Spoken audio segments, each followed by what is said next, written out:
Alright, welcome to Genty Music News video number 1. In this video we will be reviewing Haji's Kitchen 2012, Periphery 2, along with many more. I am your anchor Loko, and this is your co-anchor Ryan. Anyways, in Genty Music News we'll be covering not only gent and progressive, but also many other assorted genres.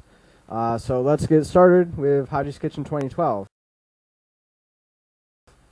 So, while listening to this album, some of the songs seem kind of memorable.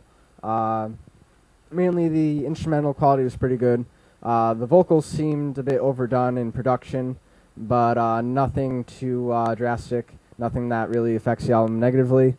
And the mixing was actually surprisingly good for being independently recorded. And overall, I'd definitely rate it an 8 out of 10. Let's see, my review, I gave the sound quality a 7.8 out of 10. It was very good. The whole album was pretty well put together for a home-produced record. I agree with you on that one. Good. I like the instruments overall. That was probably the instrumentals were my favorite part of the entire album. The vocals, I thought weren't that special. They were overdone very much at times, but they could be overlooked. Like, you know what I mean? Yeah. They could definitely, the way I'm trying to put it is, They had too much reverb. Too much reverb. Too many effects going on. But not only that, though, like the highs and lows sometimes were a little too much with the singer's vocals. What was his name again? Dan. Yeah, Dan. Yeah. His vocals can this is like a little constructive criticism on my Yeah. part. Like there's times where it hits too high and there's times where it hits too low. His vocals, and it can be overdone a little bit.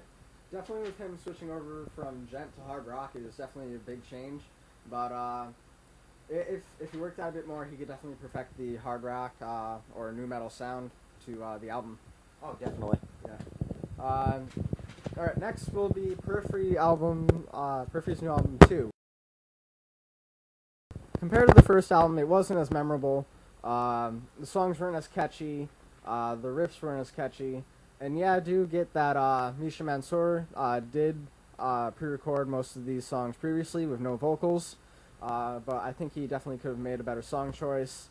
The lyrics at times didn't match up with the actual instrumentals itself, but the vocals were, like I said, a tad off from the instrumental, and the mixing was nothing out of ordinary. It was very good for studio quality, and overall I'd give this one an 8 out of 10 as well. At all the albums we're reviewing today, I'd probably say this one is definitely the least favorite out of mine. I don't know. To me, it had too much like a screamo feel to it. He knows I'm not a big particular fan of screamo. I'm more of like the genty music that I'm into is more like the Meshuggah inspired stuff, not like the more screamo inspired genty. This had like a really weird screamo feeling to me, and I wasn't that big of a fan of it.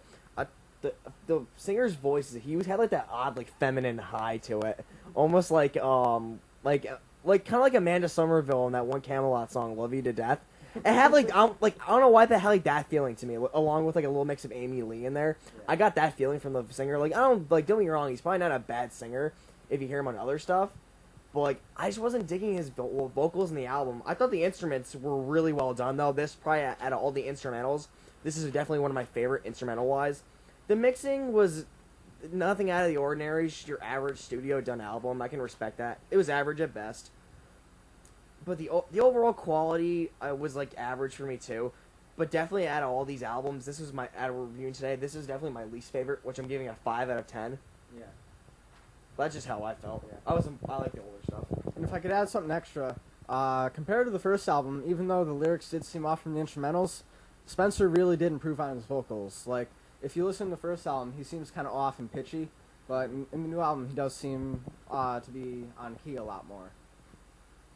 Alright, and the next album we'll be moving on to is the debut album of Art by Numbers, Reticence to Musical.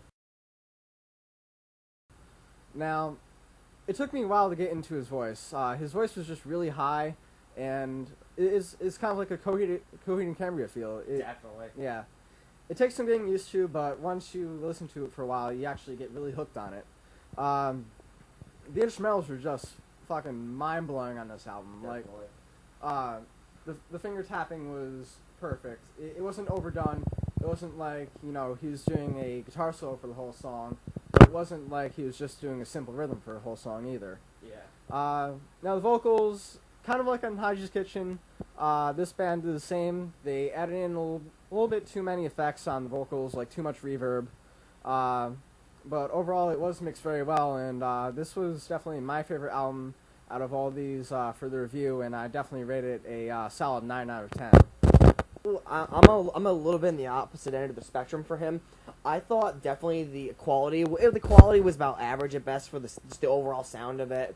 The vocals, again, like the last album, were a little too high for my liking. I'm not a big fan of like certain high vocals. Like when you get up into a certain region highs, I kind of get turned off by it. I'm not. Then again, I also don't like too much of the lows either. You know what I mean? I like it like in the medium ranges. Yeah. The mixing was pretty well done. The instrumentals were very good, like he said. I definitely agreed with that.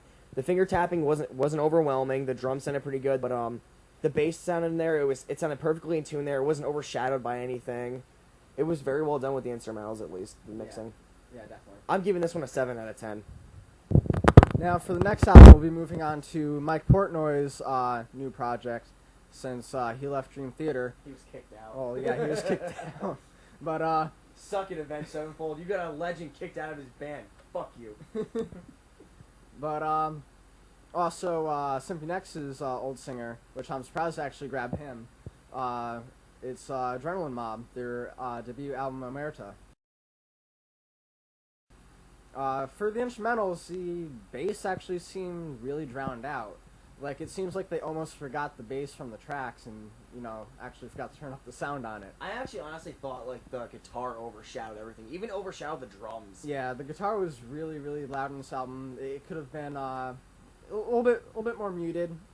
But the vocals were about average. Something that you definitely expect from the lead singer of Symphony X. Yeah. But the mixing was definitely below average. Like, it just didn't really surprise me. It wasn't all that good. It just seemed like they could have spent a lot more time producing this album than they actually did. But they're still great songs, they're really memorable, but it just would have been better with better mixing. And overall, I'd give it maybe about a 7.5 or an 8 out of 10. Now, my thing with this album is, I thought this is definitely, out of all the albums we reviewed, this one was one of my favorites. Because I'm a fan of like bands like Symphony X and Dream Theater, so I thought this had a lot of cool shit in there. I thought the quality overall was pretty good. It could have been a little bit better. I felt this album was a little rushed, though. Yeah. Like they kind of just threw a couple things together and then just quickly recorded it. Like it was almost like like a shitty rap album from like Drake or something. Oh wait, all of his albums are shitty. The instrumental is very good. Like he said, the guitar kind of overshadowed everything. You could hardly hear bass. You couldn't even hear the drums either, like that well, which really pissed me off because I'm a drummer. And that really fucking annoys me when they overshadow. And Mike Portnoy, they would have, emphasized on it a bit. Yeah, exactly. I mean, Jesus Christ, how do you shadow out like just shit on a drum legend like that with guitar work? Yeah. That would be like Bonzo coming back from the dead and doing like a song with like Zakk Wylde and they just crank his amp up to 11. You don't do that. Fucking Zakk Wylde, you're a sellout too. The vocals, very well done, obviously. One of the original... Well, he was the original singer for Symphony X, wasn't he? Oh, yeah. Yeah, thought so, yeah. Yeah. He was, like, Symphony X, great singer, great band, actually, too. Yeah. But anyway, I'm giving this album a 9 out of 10. This was my favorite out of all of the albums we reviewed today. Alright, now we're on to something extra. I actually got the chance to talk with the members of Haji's Kitchen, namely Derek, the bass player. And I got around to asking them what their favorite albums of this year were. And what Derek said, his favorite albums of this year were Sky Harbor's new album, Meshuggah's new album, Rush's new album, and even Norah Jones' new album. Norah Jones, really? Yeah, Norah Jones. Wow. That's quite the variety there. Yeah, so then again, people give me shit for liking metal than like listening to Maroon 5, so... True. Well, it's not like I'm listening to Justin Bieber. I mean, come on, that'd be gay. But, Derek definitely seems like a chill guy. I mean, most of you guys, if you're actually watching this video, you should definitely go under Haji's Kitchen, their Facebook, and go like their page and check out their music. All links will be put in the description, by the way. All the links will be put in the description of all the bands that we're naming and all the artists that we're naming. And, you know, since it's getting kind of towards the end of the video, and we do have a little bit extra time, I figured we both do some shout-outs to some really good bands or artists. What do you think? Definitely. So, here's another guy that I talked to. I talked to him on YouTube. His YouTube name is Synth000, and his real name is Dan Elias. He's an amazing vocalist. He does a cappella covers of all sorts of different bands. He does bands from Tesseract to Avenged Sevenfold to even bands like Meshuggah.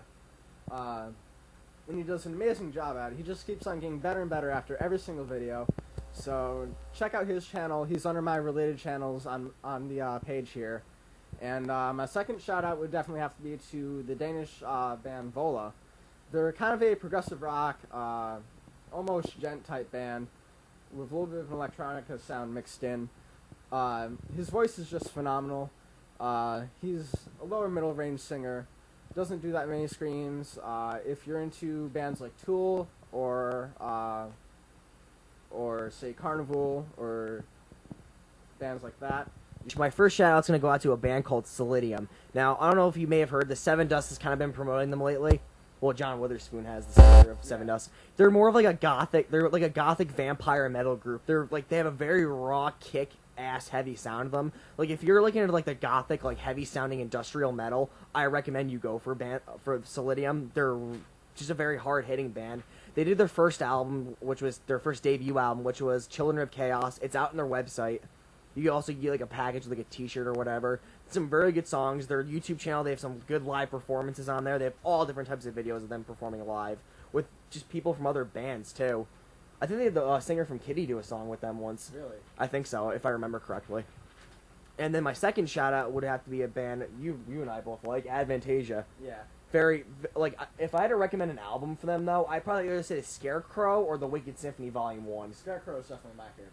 I'd probably say The Wicked Symphony is my favorite as far as like the overall sound of the album. Yeah. But like, as far as like featured singers in it, the Scarecrow I'd have to give that to. The Scarecrow also had more memorable songs. Yeah.